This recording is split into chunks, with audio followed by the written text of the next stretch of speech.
இன்றைக்கு தமிழக மகளிர் ஆணையத்திடம் ஜாய் கிறிஸ்டில்லா என்னோட கிளைண்ட்டு அவங்க மாதம்பட்டி ரங்கராஜ் என்பவர் தன்னை திருமணம் செய்து தனக்கு ஒரு குழந்தையை கொடுத்துவிட்டு என்னை ஏமாற்றிவிட்டு சென்று விட்டார் என்ற ஒரு கம்ப்ளைண்ட்டு, சீட்டிங் கம்ப்ளைண்ட்டு கமிஷனர் ஆஃபீஸில் கமிஷனரை சந்தித்து 1.5 மாதத்துக்கு முன்னாடி கொடுத்துருந்தோம்.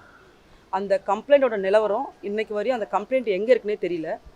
1.5 மாதத்துக்கு முன்னாடி கொடுத்த கம்ப்ளைண்ட்டு இதுவரையும் கூப்பிட்டு விசாரிக்கவே இல்லை. அதுக்கு பதிலாக அடையாறுலேருந்து ஃபோன் பண்ணி, அடையார் ஸ்டேஷன்லேருந்து ஃபோன் பண்ணி, எங்கள் ஜூரிஸ்டிக்ஷனில் இது வரலைங்க, எங்களுக்கு இந்த கம்ப்ளைண்ட்டை சொல்லியிருக்காங்க விசாரிக்க சொல்லி, ஆனால் எங்கள் ஜூரிஸ்டிக்ஷனுக்கு வரல அப்படின்னு ஜாய் கிட்ட சொல்லியிருக்காங்க. அதே போல் திருவான்மூரில் போலீஸ் ஸ்டேஷன்லேருந்து ஃபோன் பண்ணி எங்கள் ஜூரிஸ்டிக்ஷனுக்கு வரல அப்படின்னும் சொன்னாங்க. அப்புறம் நீலாங்கரை போலீஸ் ஸ்டேஷன்லேருந்து ஃபோன் பண்ணி எங்கள் ஜூரிஸ்டிக்ஷனில் வரல. எல்லா காவல் நிலையங்களும் ஜாய் அவர்களை தொடர்பு கொண்டு காவல் அதிகாரிகள் எங்கள் எல்லைக்கு வரல அப்படின்னு சொல்கிறாங்க. கமிஷனர் ஆஃபீஸில் கொடுத்த கம்ப்ளைண்ட்டு எந்த எல்லைக்கு வருது, எந்த காவல் நிலையத்துக்கு வருதுன்றது கமிஷனர் ஆஃபீஸில் இருக்கவங்களுக்கு கண்டிப்பாக தெரியும். ஆனால் சரியான காவல் நிலையத்துக்கு அவங்க அனுப்பலை, நடவடிக்கையும் எடுக்கலை, எந்த ஒரு விசாரணையும் தொடங்கப்படலை. அதன் பின்பாக 1000 லைட்டில் இருக்க கிரைம் அகெயின்ஸ்ட் விமன் அந்த செல் பார்க்குற டெப்டி கமிஷனர் அவங்க கிட்ட ஒரு கம்ப்ளைண்ட் கொடுத்துருந்தோம். அவங்க ஒரு 4 நாள் கழித்து அந்த கம்ப்ளைண்ட்டை கூப்பிட்டு விசாரித்தாங்க. ஜாய் அவர்களை காலையில் 10 மணிக்கு கூப்பிட்டு தொடங்கின விசாரணை சாயந்தரம் 5 மணி வரை அந்த விசாரணை போச்சு. ஒரு ப்ரெக்னென்ட் விமன்னு தண்ணி கூட கொடுக்க முடியாத ஒரு சூழலில் அங்கே இருந்தாங்க காலையிலேருந்து சாயந்தரம் வரையும். விசாரணை முடிந்த பின்பாக நாங்கள் யாருக்கு எதிராக கம்ப்ளைண்ட் கொடுத்தோமோ அவரை கூப்பிட்டு விசாரித்தாங்களான்றது எங்களுக்கு இன்ன வரையும் தெரியாது. ஆனால் ஊடகத்தின் மூலமாக எங்களுக்கு தெரிய வந்தது என்னென்னா, அவரை கூப்பிட்டு அந்த மாதம்பட்டி அவர் ரங்கராஜை கூப்பிட்டு விசாரித்ததாகவும், அவர் வெளியில் போகும்போது லைட்டெல்லாம் ஆஃப் பண்ணி பின்னாடி கேட்டு வழியாக ஊடகத்துக்கு யாருக்கும் தெரியக்கூடாது என்பதுக்கு அமைச்சா மாதிரி எங்களுக்கு ஒரு தகவல் கிடைச்சிது.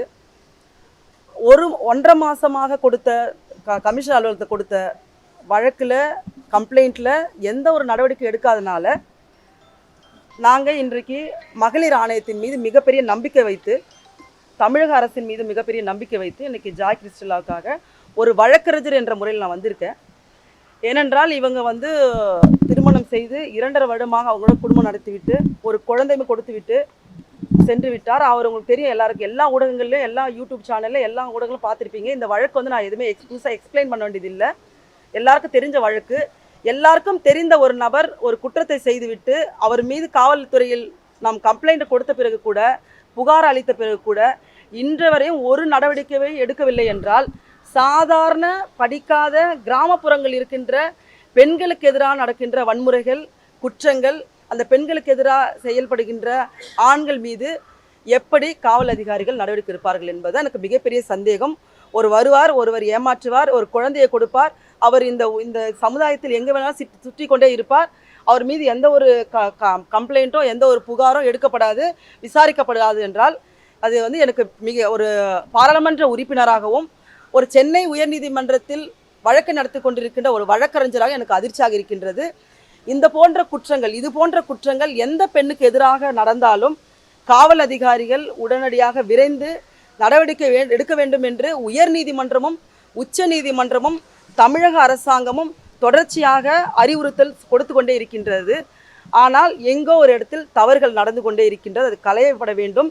இந்த பிறக்காத ஒரு குழந்தைக்கு நீதி கிடைக்க வேண்டும். இந்த குழந்தை என்ன பாவம் செய்தது, இந்த குழந்தை என்ன தவறு செய்தது, அது சம்பந்தப்பட்டவர் நீதிமன்றத்தில் சிவில் வழக்குகளை தாக்கல் செய்து கிரிமினல் குற்றத்திலிருந்து தப்பிப்பதற்காக 2 வழக்குகளை சென்னை உயர்நீதிமன்றத்தில் தாக்கல் செய்தால் அதில் கூட நீதியரசர் அவர்களுக்கு எந்த ஒரு ஸ்டே கொடுக்க மாட்டேன் என்று மறுத்துவிட்டார். ஏனென்றால் அந்த பெண் எழுப்பியது மிக சீரியஸான ஒரு கேள்வி, சீரியஸான ஒரு வழக்கு. இதில் நீங்கள் சிவில் கேஸாக நீங்கள் தாக்கல் செய்திருக்கிறீர்கள், நான் இந்த ஸ்டே தரமாட்டேன், நீதியரசர் மறுத்துவிட்டார்.